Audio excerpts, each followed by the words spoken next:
I'm coming to finish the job for everyone.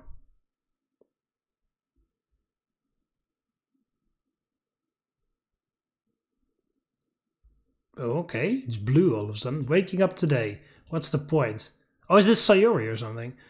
School always feels like the same few days repeating over and over, but I guess that's the curse of life, having to face the same cycle. Up until I shut up out of my covers. I have these dreams a lot. Sometimes they go away, but more often than not, they come along and drive my sunshine away and leave those awful rain clouds. These dreams make my mind go places, and sometimes I wish I could just... My eyes opened slowly. I couldn't really remember what I dreamt about or why I had this strange feeling of déjà vu. But as soon as it started hitting me, with it came an unusually high amount of happiness. I felt like something was pulling me free from an endless cycle, almost like I was getting ready to... I clawed at the noose around my neck, struggling to break free. My legs dangling as they tried their hardest to find something to catch so I wouldn't die. Sometimes when this is happening, I can see Monica standing off to the side, watching, waiting. One time, the last time I had this nightmare, Monica had saved me. She came to my aid. She got me down from that mistake and saved me. I was so scared of dying. Monica understood it. She seemed so broken up about it. She left me there after a while. I could only stare up at the ceiling by that point. Everything was just empty. I never felt so genuinely loved before, not by anyone, and especially not him. Monica was so caring. She listened to every word that came out of my mouth. She wanted to understand. I wanted her to stay, to keep me happy. I wanted her to be with... I woke up with a jolt, my normal mindset wavering into the sunshine zone. I smiled. I don't feel sad at all. But why do I feel so happy today? Okay, so why is this still part of Monica's plan? Also, why is the player such a degenerate? I look around my room. It seemed brighter than usual too. My coral pink hair slipped down my forehead, reminding me that I really should brush it. I glanced over at my clock and felt a bit of a surprise. Not only had I woken up on time, it was actually up 20 minutes early. For a moment I considered going back to bed, but today was starting off so wonderfully I just didn't want to waste it. I laughed at myself as that thought remained clear, my smile forcing its way through my tired face. I could still sense my rain clouds buried deep inside of my head, but they weren't trying to fight their way out, they stayed quiet. My smile began to fade as I realized something else. Why was I feeling so good today? Was it something I ate yesterday? I continued to rack my brain as I got up and changed out of my sleepwear before heading to the bathroom. Looking at myself in the mirror, I pulled out my hairbrush. Oh no, that's not what it says. Looking at myself in the mirror, I pulled at my hair a little. I considered fixing it out, but decided against it, knowing people might ask questions. I picked up my toothbrush and toothpaste, and then went through the process of brushing my teeth. How British people brush their teeth. Very simple, you put your toothpaste in a toothbrush and then you throw it against the fucking wall. Fuck off!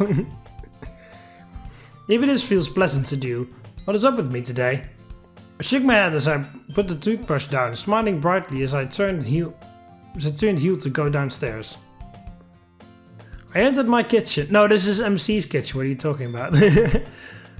In search of something to consider a good meal. Eggs and toast. I whistled away a quiet tune for myself as I got to the simple yet pleasant meal thrown together. My eggs turning out perfectly. I smiled to myself as I enjoyed my meal.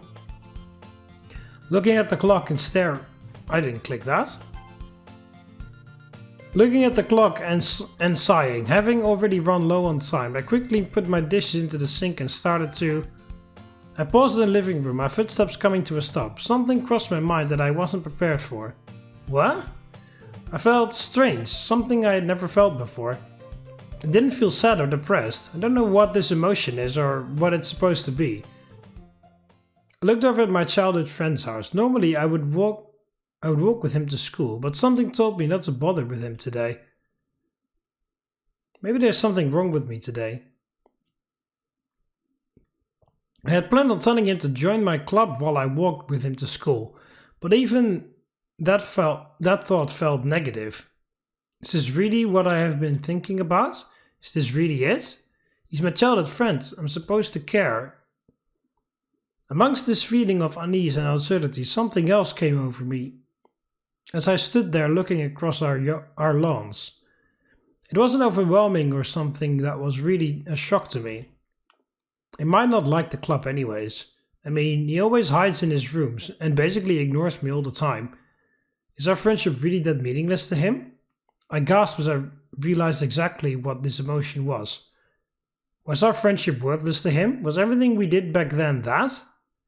All of these nights I spent thinking about him, and my mind is finally telling me, no, these thoughts are wrong. They can't be right. They just can't. Before I let my head spiral into confused questions again, I walk out to my front porch. The warm breeze of the day greets me, the sun burning brightly to welcome me from my confused thoughts. Hey, a new song. My confusion started to settle down as I looked around, digesting what was running through my head. It still has the tune from Doki Doki in it. That's a new song, I haven't heard this one before.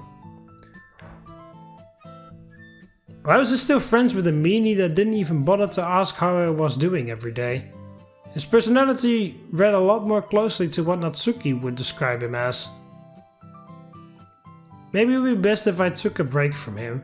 I closed my door behind me and walked down into my yard, trying to ignore his house entirely. Even as I walked with a newfound sense of confidence, I couldn't help but doubt it to an extent. I had never really thought about him like that before, let alone thought about our friendship like that before. I shook my head, confused by my own reasoning. I stopped at the end of our street and sighed. A lonesome glance back down towards his house only added to my doubts. I bit my lip, trying to think of what could be done to help settle my thoughts. Not that I was troubling myself with my ideas for very long before I started to remember something important. I've tried to talk to him before, even tried to reason with him about things. He even wanted to hang out and he never accepted. What would change his mind now? Would anything at all? No, nothing would. And I've secretly known that all along. I've known that for a long time, and I just now came to realize that. It always was really dense and dull. Chances are he wouldn't even like the literature club for what it's supposed to be. If anything, he'd stay because of the other girls. Natsuki's sentiment over some of the more perverted intentions of high school boys echo in my head as I think about my neighbor and how he acts around me. I actually felt a bit of anguish as I stared at his house. How had I been so dumb? I'm not waiting for him today. I need some distance and a lot of time to think. I turned and continued my way towards my classes. I wasn't going to look back at his house again.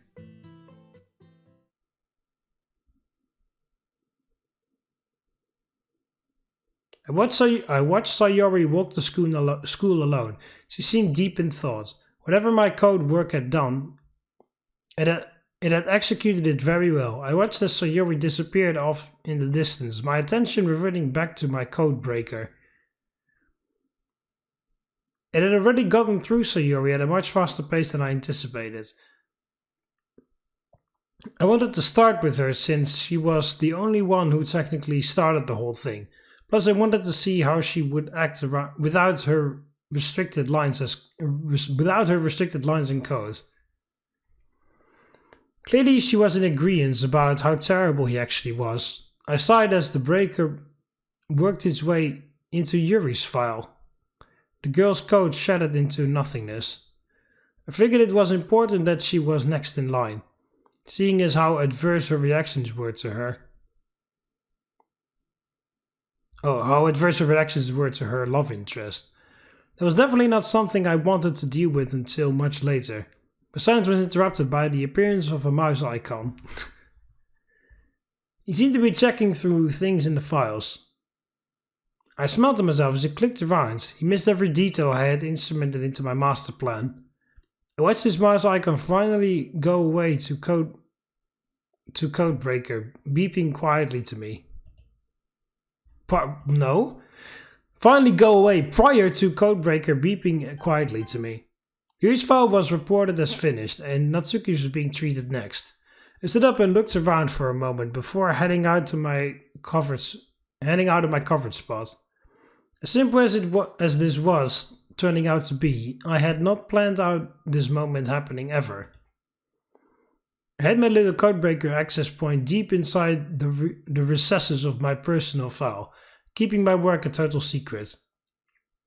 Sayori would likely head to her classroom and assume things were normal until she really looked around.